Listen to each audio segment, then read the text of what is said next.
Very very good morning বন্ধু। আজকের আর সুপ্রভাত নয়, আজকের বলবো শুভ সন্ধ্যা। কারণ আজকের চলে এসেছি নন্দন চত্বরে, নন্দন বলতে রবীন্দ্র সদনে। তো এইখানটায় প্রচুর বড় করে ফিল্ম ফেস্টিভ্যালস হয় প্রতি বছরের মতন এবছরেও। আর আমি পৌঁছে গেছি একদম লাস্ট ডেতে। এখন আর নেই, আমি শেষ দিনেই পৌঁছেছিলাম। তো না হলে আমি বলতাম যে সবাই ঘুরে এসো। তো সো স্যাড, আমি তো শেষ দিনে পৌঁছেছি। তবে ভিডিওর মাধ্যমেই তোমরা দেখে নিতে পারো কি কি হচ্ছে, কি কি আছে। তো এইখানটায় সুন্দর প্রচুর মূর্তি আর কি বানানো হয়েছে। এছাড়াও এই থিমের নাম দেওয়া হয়েছে যে বাংলার মাটিতে বিশ্বের ছবি। তো এই থিম তৈরি করা হয়েছিল। তো গিয়ে বিশাল লোকের লোকারণ্য, মানে এত লোক আমি ভাবতে পারিনি। আর এখানে 30টা মুভি দেখানো হচ্ছে, 30টা ফিল্ম দেখানো হচ্ছে। তো বিভিন্ন ফিল্ম, বাইরের ফিল্ম, আমাদের ইন্ডিয়ান ফিল্ম, প্রচুর ফিল্ম দেখানো হচ্ছে। তো এই থিমের নাম সুন্দর একটা জায়গায় তৈরি হয়েছে যে বাংলার মাটিতে বিশ্বের ছবি। সুন্দর, আর সব মাটির একটা প্রলেপের মতন আর কি ব্যানারগুলো করা আছে, এটাই থিমের নাম। খুব সুন্দর, আমার খুব ভালো লেগেছে গিয়ে। এই জায়গাটা তো অসাধারণ অসাধারণ ছিল, একদম ইউনিক। মানে মানে আমি ছবি তুলেছি, আবার ভিডিও করেছি। আর এই জায়গাটা ছিল ওই বিভিন্ন মানুষ এসে, বড় বড় মানুষ এসে হয়তো বক্তৃতা দেওয়ার বা গানের, ও এটা স্টেজ ছিল। তো আমার খুব ভাল লাগলো, স্টেজটা পুরো ইউনিক স্টেজ, আমি কখনো দেখিনি এরকম স্টেজ, এই প্রথমবার। তো সব মিলিয়ে মিশিয়ে খুবই আমি আনন্দ পেয়েছি, খুবই ভালো লেগেছে। তবে বিষয়টা হচ্ছে আমি একা গিয়েছিলাম এখানে, আমার সাথে আর কেউ যায়নি। তো শুধু তোমাদের জন্যে গেছি, তোমাদেরকে দেখানোর জন্যে গেছি। খুব যে আমি এর প্রতি ইন্টারেস্টেড ছিলাম তা নয়, কিন্তু মনে হয়েছিল যে হ্যাঁ, আমি এর পাশাপাশি তোমাদেরকে এই জিনিসগুলো দেখাতে পারি। তার বাইরে বলে দিই, এই যে একটু বাইরে আসলে ওইখান থেকে এই মানুষটা নিজস্ব হাতে, মানে শিল্পী একেই বলে, নিজস্ব হাতে বানিয়ে ইনস্ট্যান্ট বিক্রি করছে, অসাধারণ। আর এ তো আমাদের ইয়োগার, এ কি বলছে শোনো।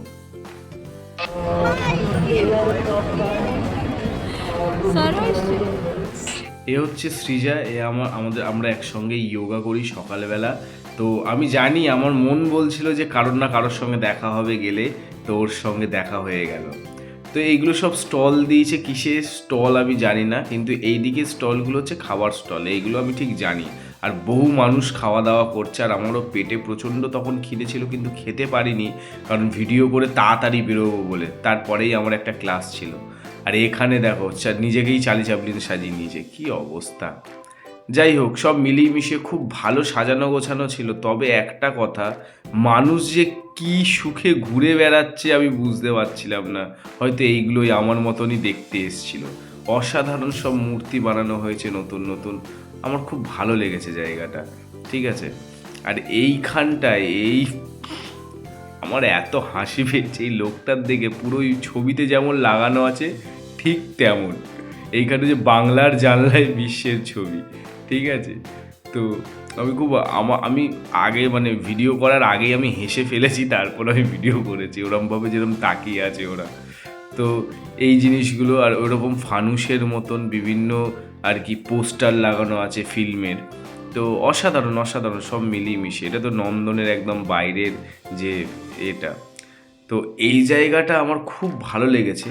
তবে তার আগে বলি, এই যে সামনে যে লাইন দেওয়া আছে বড় করে, এটা যে কিসের জন্যে লাইন দেওয়া আছে আমি এখনও পর্যন্ত ভেবে চিনতে পেলাম না। হয়তো নন্দনে ফিল্ম দেখার জন্যে, নাকি অন্য কারণের জন্যে, জানি না। তবে এই এই ভিউ থেকে, এই সোজা ভিউ থেকে নন্দনটাকে উপলব্ধি করা অসাধারণ। নন্দনটাকে দেখছিলাম যখন, এই অসাধারণ লাগছিল, আমার খুব ভালো লাগছিল। তোমরাও দেখতে পাচ্ছ হয়তো। তো এই আর কি, সব মিলিয়ে মিশিয়ে খুব ভালো একটা সময় কাটিয়েছি নিজের সঙ্গে নিজের। এইখানটা কিন্তু কেউ নেই আর।